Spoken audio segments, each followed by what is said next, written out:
Ladies and gentlemen, it is indeed December, and usually back in past years, we would get, of course, the Game Awards, and then shortly after, or I believe it was before. No, I think it was after. We would get the PlayStation Experience events. That was, of course, PSX, where we had the unveiling of Last of Us Part Two during the last conference we ever had with PSX, and now they don't do it anymore, unfortunately. However, we did get a interesting event, which was the Sony's Japanese PlayStation Awards ceremony, which we will go over all of that in this video, as well as a look at the 25 years of PlayStation celebration. So without further ado, what's going on, guys? It is your boy TKD13D here, back again with another video here on PlayStation Source, and we're going to cover those two topics right here, right now.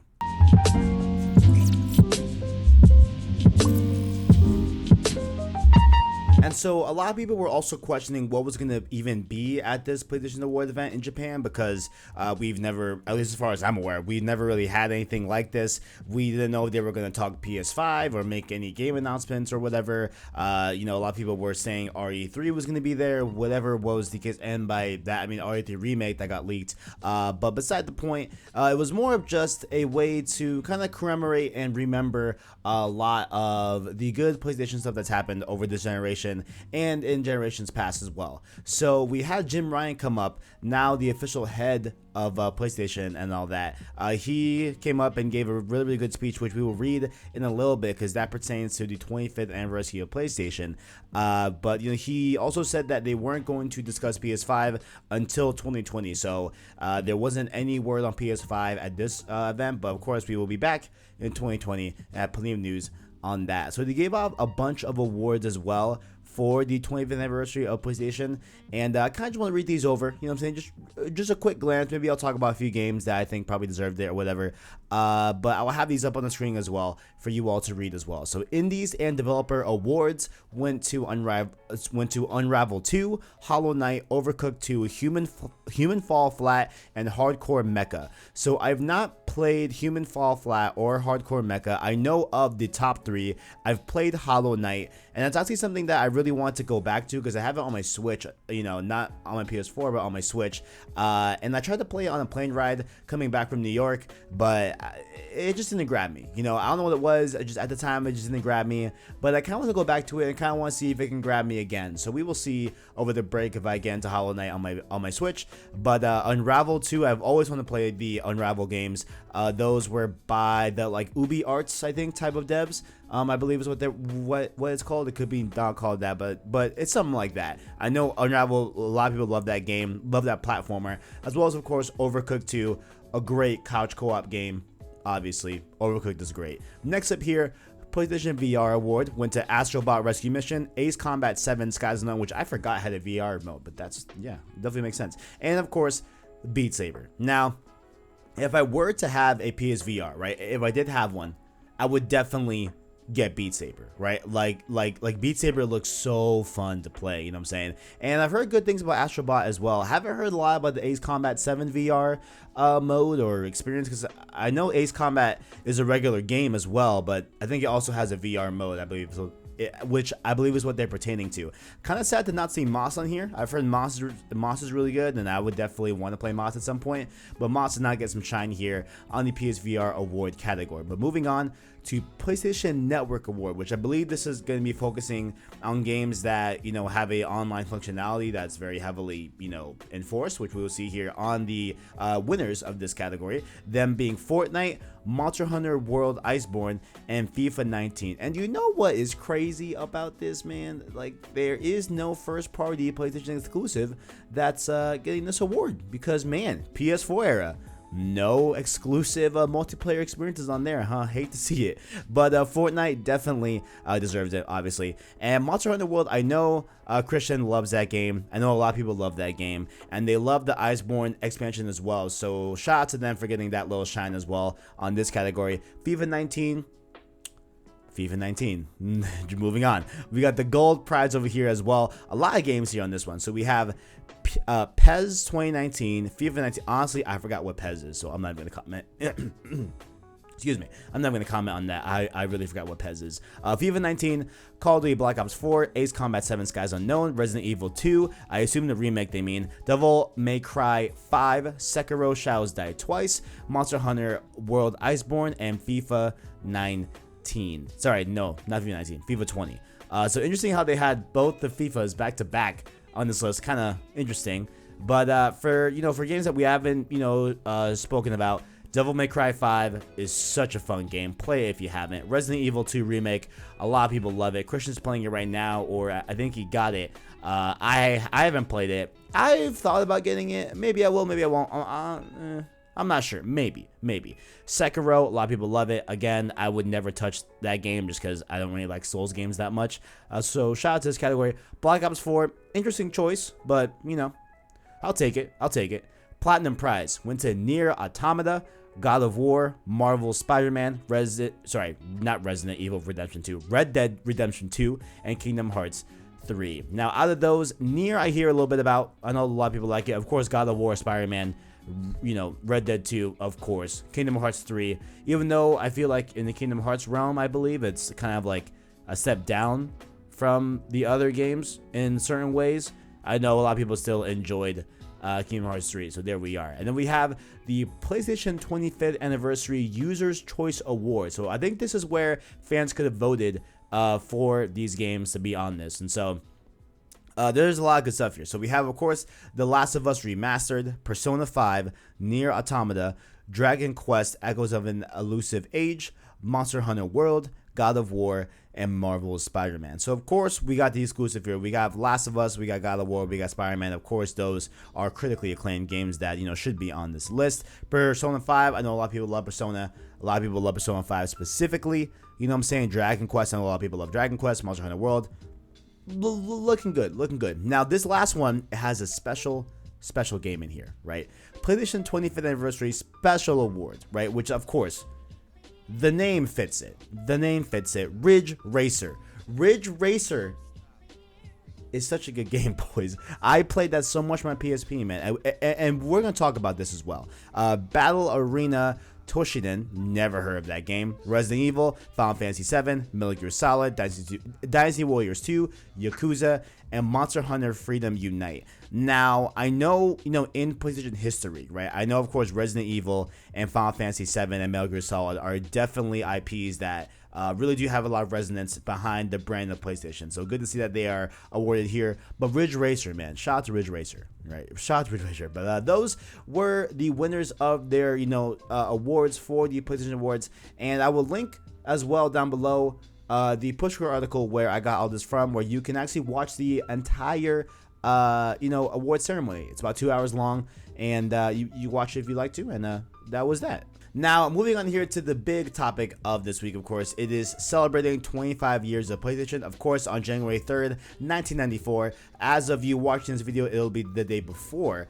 January 3rd, not 2004. January 3rd, 1994 is when PlayStation officially started. And they had a really, really cool speech that was given by Jim Ryan. But I'm going to read to you all right here. And this was, kind of like his thoughts on the 25 years of PlayStation. And I will go and kind of recap my journey with PlayStation, because I know I've said it, I've talked about it a few times here on the channel, but never really in depthly, or at least in a while. So I'll just talk about my personal 25 years with PlayStation. Well, not that I've spent 25 years.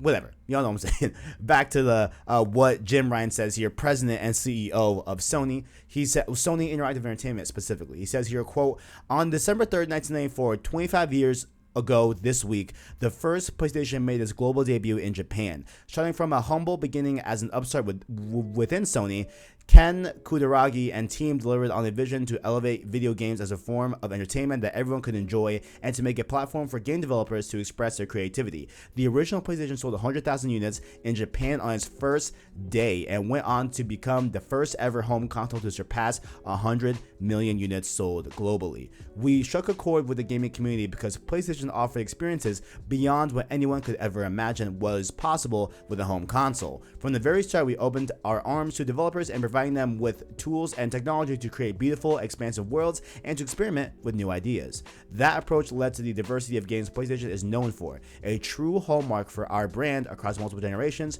of hardware platforms. Over the past 25 years, PlayStation has stood at the forefront of gaming, and I'm honored to have been a part of the team since the early days. As I was helping set up the business in Europe, I remember having to start from scratch with many things, from hiring employees to ordering furniture. Back then, we focused on catering to local markets to ensure that a gamer in Poland would feel a part of the broader PlayStation community just as much as someone in the UK, Japan, or the US, supported by passionate fans all around the globe. Our business has grown significantly, and our focus on community is more important than ever. It's truly humbling to see fans who grew up on PlayStation passing down their love of gaming to their children who are now playing on PS4. On behalf of all of us at PlayStation, thank you for taking this journey with us. We can't wait to celebrate what comes next with you. A very good message. I'm saying like that was a very good one right there. You know what I'm saying? Shout out to Jim Ryan for giving that little monologue and little speech. I'm saying, of course, PlayStation's come a long way. 25 years is no shy thing. It's no shy feat. And an interesting fact as well, out of the 5 best-selling consoles that have ever been released ever, PlayStation has 4 of those slots, with PlayStation 1, 2, 3, and 4. It is really cool to see that. You know what I'm saying? Like it's really cool to see, how good of a position PlayStation's in, and based off what their whole mantra for PS4 was. Even coming from PS3 with the whole cell processor issue, with how developers were having issues developing games on PS3, and that's why PS3 games didn't run that well on PS3 because the stupid cell processor. You know what I'm saying?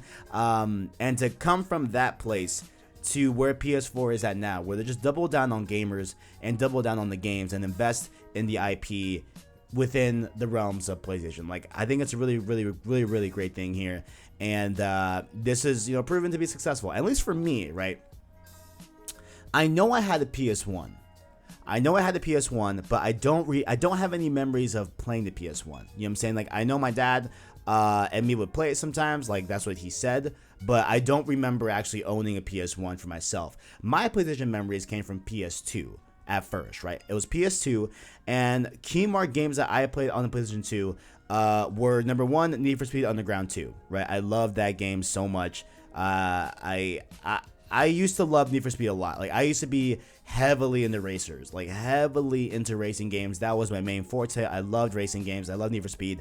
And that's going to carry on as well into the PSP as well. We will get to that later. But like another game that's out to me as well on PS2 is, of course, Star Wars Battlefront 2, Star Wars Revenge of the Sith, the game as well. A lot of cool stuff there. There was also Cars, a video game I remember playing. Again, guys, just for reference, I'm 21, right? So kind of take that into perspective. I was around like 5, 7, 6, 7, 8, around that age group with the PS2. You know what I'm saying? Then shortly after, I got the PSP, where the PSP I spent a lot of time with Midnight Club by Rockstar, actually. So I played a lot of that as well, and I got the Battlefront 2 copy of the PS2 version on the PSP as well. Played a lot of that. A little bit of Jack and Daxter here and there, you know what I'm saying? A little bit of Rock Band Unplugged, if you guys remember that. And I also owned the PSP Go.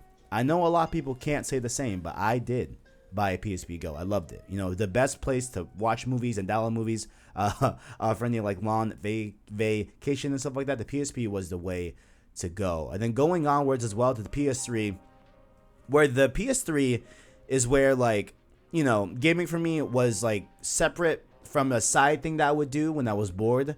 And like, I still enjoyed games, obviously, you know what I'm saying? Like I still loved games, but I feel like I grew a lot more as someone that plays games on the PS3, right? Like I definitely like started to like consciously be like, man, like I love to play games, actually. Like I love games, So there obviously is where my I were like the height of my COD addiction days, where I'm talking like little short tangent. I was only allowed to play PS3 during nights that were not school nights, so aka Friday, Saturday were essentially the only days that I could really play a PlayStation, because my parents would not let me if I had school the following day. You know what I'm saying? So that blocked off Sunday, Monday, Tuesday, Wednesday, Thursday. You know what I'm saying? Very unfortunate, but hey, it is what it is. You know what I'm saying? So I remember staying up all night Friday nights, just playing Black Ops 1, playing Modern Warfare 2, whenever the year it was, World at War, Zombies, doing Easter eggs with my friends. I met a lot of cool people playing Easter eggs on Zombies for COD with my friends. I remember we did the Shangri-La Easter egg. It took me 16 hours with my friends to actually beat it because we kept pausing, and we failed a few times in the beginning, but I think the last leg of the final run that we were doing Easter eggs, I think it was like, it was a long time we were doing the Easter egg. Like, we were just on YouTube looking up tutorials how to do the Easter egg, and we kept messing up and had to restart this and the third. But overall, the Shangri-La Easter egg is, that one's tough. That one's tough on Black Ops 1. But I loved the PS3. But mainly for me, the PlayStation 3, of course, there was Uncharted, where I had that infamous story. Actually, the first piece of content on this channel for me is about me getting the Uncharted series and how I actually got into them.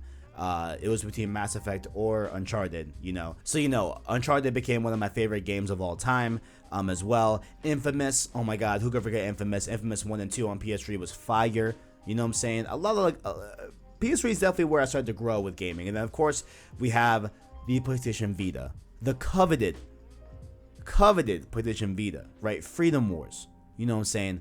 Resistance, Burning Skies, a pretty okay one. Unit 13, fire. RIP Zipper Interactive, RIP the homies. You know what I'm saying? Plenty of PSP the games that I loved. I love the Vita, right? And I feel like, man. And I know I'm gonna make a video soon about comments by Jim Ryan about how there's essentially no plans for him to make another PlayStation Portable device, which is a bit upsetting. But we'll talk about that later on that video. But the Vita was great, and the real ones know that the Vita was great. You know what I'm saying? The Vita had a very, very good start. It was great. And here we are, And then moving on, of course, to the juggernaut, the PlayStation 4. The good old PS4. The good old PS4 right here. You know what I'm saying? I love the PS4. I think the PS4 overall is my favorite PlayStation console as of right now. The Vita is up there because I was obsessed with the Vita. I still have my Vita right here by my bedside. I swear on my life, I keep it right there. You know what I'm saying? But the PS4 is where I started to have my love for Destiny. I don't play Destiny that often anymore, but I know early on in the PS4, I loved Destiny, and early on Destiny 2, and even coming back to it this year for a little bit in October, I love Destiny, right? So like games like that is where I started to grow a lot of like affinity to, towards those games that were more like live games as a service games, you know what I'm saying? So Division comes up as well for me for PlayStation 4, but in terms of exclusives, Uncharted 4 was such an incredible experience to play first. You know what I'm saying? Like Uncharted 4 was great. And the PS4 actually was the first console that I got on launch. And it was mine. You know what I'm saying? Like the other consoles, like I had to share with my siblings to a degree, not so much the PSPs, but the PS4 was specifically my console, and I really, really, take that a lot into consideration. Like the PS4 was great, and is still great right now. We have, of course, Infamous Second Son starting off the generation, which I think was pretty good. It wasn't my favorite Infamous, but pretty good. Beautiful looking game. You know what I'm saying? We have The Last of Us Remastered as well. That's where I first played The Last of Us, actually. With that, I love The Last of Us, obviously. And of course, God of War. God of War 2018 is one of my favorite games of all time, obviously, and I feel like that's most people's favorite games of all time. Not most, but a lot of people would say that as well. So obviously, God of War. I've just played so much of PS4. I'm trying to remember like highlights. Like I really need this. I should have prepared for this video, but I kind of just wanted to just like see what would come out. You know what I'm saying? Honestly, this year, that kind of sticks out overall with PS4. Days Gone, I thought was great. Horizon Zero Dawn, I loved and adored when I first played it. You know what I'm saying? Marvel's Spider-Man. Who could forget Spider-Man? Spider-Man, a great experience. Love that game. And we have so much more to come. We have Ghost of Tsushima, Last of Us Part 2. We got, a lot of good stuff. So overall, thank you, PlayStation. You know what I'm saying? PlayStation has always been, the place where I've played my entire life. And as far as I'm aware, don't think that'll ever change. I love the PlayStation ecosystem. I love what they stand for. I love the games on there. And it's just my place to play. You know what I'm saying? Like that's just how it goes. It's just my place to play. And I know after I hit done recording on this video, I'm gonna forget a game that I wanted to shout out. But I hope someday I will get to. Like, I'm sure next year we will do a ton of like topics on podcasts where we're talking about the top PS4 games of all time, this and the third. But let me know what you guys think down in the comments below. What are your favorite games on each generation of PlayStation hardware? What are your thoughts on it? Let me know all your thoughts in the comments below. And also, while you were down there, check out our description where you can find our not our Instagram, our Twitter, our Discord, and our Anchor link as well to listen to our long form content in podcast format. That being, of course, Cross Circle Podcast, as well as Road to Part 2, the weekly series that covers The Last of Us and Last of Us Part 2 content. And if you guys enjoyed the video, like it if you enjoyed it, as well as say subscribe to PlayStation Source to keep up with the latest and greatest in PlayStation. Thank you for watching, and as always, greatness awaits.